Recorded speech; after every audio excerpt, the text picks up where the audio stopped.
tun bai shekara ɗaya akan kujerarsa ba dama yake ta rawar ƙafa na ya tafi, kuma lokacin da yake rawar ƙafa ya tafi ya je ya kafa 'yan kwamiti ya ba su kuɗi ya sa su ce su kira shi da ya tsaya da ƙafarsa, ana an tsaya da ƙafarka an tsaya da ƙafarka.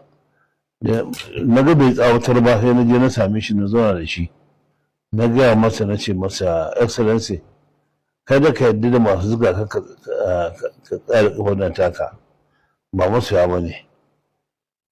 Wannan ƙafar taka ƙafar biyu ce ba ta da ƙarfi, in ka ce haka tsaya ta karye wallahi.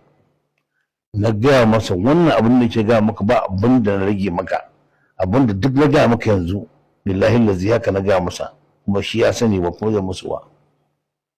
Na ce masa za a cuce ka, to ya fi maganganu ya ce kaza ya ce kaza.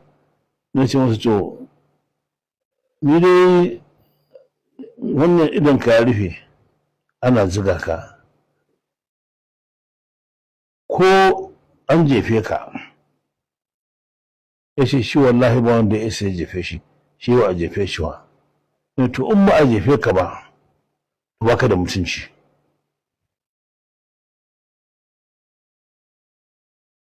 Ai shi dan mutunci ne, dan mutane ne, na shi to ba ka da hankali. Billahi lazi haka muka da shi.